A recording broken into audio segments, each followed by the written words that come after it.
नमस्कार, मैं हूं वंदना त्यागी और आप देख रहे हैं न्यूज़ 18 राजस्थान का डिजिटल चैनल।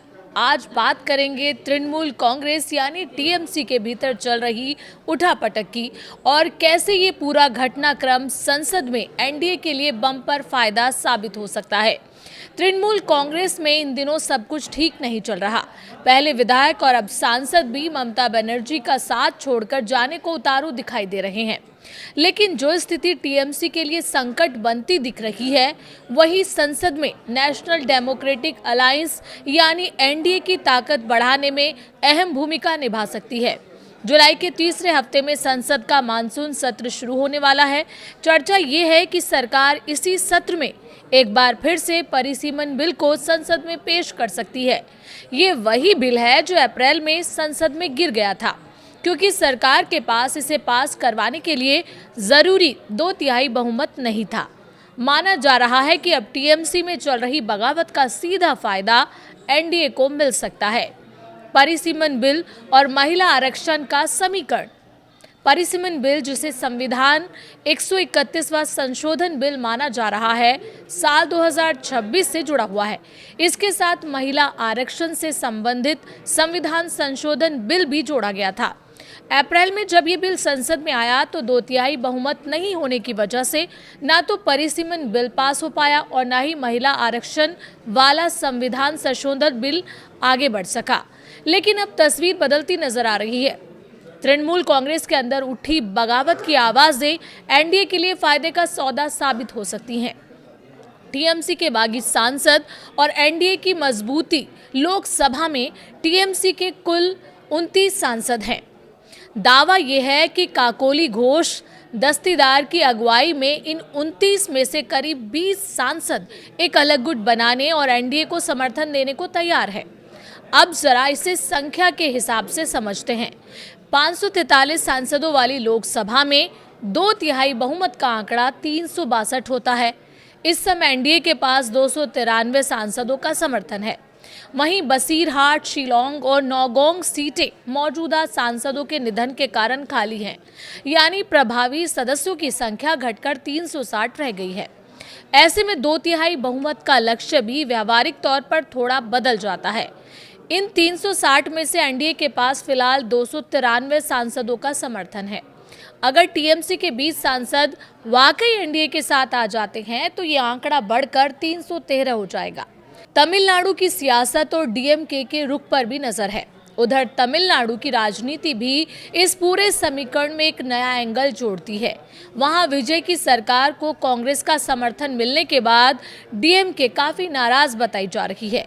ऐसे में चर्चा ये है कि डीएमके के कुछ खास मुद्दों पर एनडीए को समर्थन दे सकती है। अगर हम अभी बताई गई संख्या यानी 313 में डीएमके के 22 सांसदों को जोड़ दें तो ये आंकड़ा 335 तक पहुंच जाता है। उद्धव गुट पर भी नजर है और संभावित क्रॉस वोटिंग पर भी नजर रखी जा रही है। इसके अलावा खबर ये भी है कि बीजेपी की नजर उद्धव ठाकरे वाले शिवसेना गुट के 9 सांसदों पर भी है। माना जा रहा है कि इनमें से करीब 6 सांसद एनडीए के साथ आ सकते हैं। अगर ऐसा होता है तो कुल आंकड़ा 335 से बढ़कर 341 तक पहुंच सकता है। जरा याद कीजिए, अप्रैल में जब परिसीमन बिल पर वोटिंग हुई थी तब बिल के पक्ष में 298 वोट पड़े थे। अगर हम मौजूदा संभावित स्थिति में 5 अतिरिक्त वोट जोड़ दें तो कुल आंकड़ा 348 का पहुंचता है। ये 2/3 बहुमत से सिर्फ 12 कम है। सरकार का अनुमान है कि बाकी 12 वोट वो छोटी पार्टी या निर्दलीय सांसदों और संभावित क्रॉस वोटिंग के जरिए पूरा कर सकती है। संविधान संशोधन बिल पास कराने की प्रक्रिया क्या है? अब बात करते हैं प्रक्रिया की। किसी भी संविधान संशोधन बिल को पास कराने के लिए 2 बातें जरूरी होती हैं। सदन के कुल सदस्यों में से कम आधे सदस्य उपस्थित हों, सदन में मौजूद और वोट करने वाले सदस्यों में से 2/3 सदस्य बिल के पक्ष में वोट करें। पिछली बार जब वोटिंग हुई थी तब लोकसभा के 543 में से 528 सांसद ही मौजूद थे। ऐसे में 2/3 बहुमत का आंकड़ा 352 हो गया था। अगर इस बार भी कुछ इस तरह की स्थिति बनती है, यानी सभी सांसद मौजूद ना हो, तो प्रभावी 2/3 बहुमत का आंकड़ा थोड़ा नीचे जा सकता है और ऐसे परिदृश्य में सरकार के लिए बिल पास करना उतना मुश्किल नहीं रहेगा जितना पहले नजर आता था। अब नजर डालते हैं राज्यसभा पर। राज्यसभा में 2/3 बहुमत के लिए 164 सीटों की जरूरत होती है। एनडीए पहले 150 सीटों का आंकड़ा पार कर चुका है।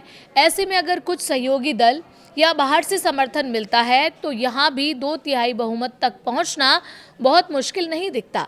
इसलिए माना जा रहा है कि सरकार के लिए राज्यसभा में भी परिसीमन और महिला आरक्षण जैसे संविधान संशोधन बिल पास कराना अपेक्षाकृत आसान हो सकते हैं। तो कुल मिलाकर तस्वीर ये बनती है कि टीएमसी में बगावत से एनडीए की संख्या लोकसभा में पहले से कहीं ज्यादा मजबूत हो सकती है। डीएमके, शिवसेना और दूसरी छोटी पार्टियां और निर्दलियों के संभावित समर्थन से 2/3 बहुमत का लक्ष्य व्यवहारिक रूप से हासिल किया जा सकता है। पिछले अनुभव और मौजूदा समीकरण को देखते हुए सरकार को अब ये भरोसा है कि मानसून सत्र में परिसीमन और महिला आरक्षण से जुड़े संविधान संशोधन बिलों को पास कराना पहले जितना कठिन नहीं रहा है। फिलहाल टीएमसी के भीतर की हलचल एनडीए के लिए एक बड़ी राजनीतिक खिड़की खोलती दिख रही है।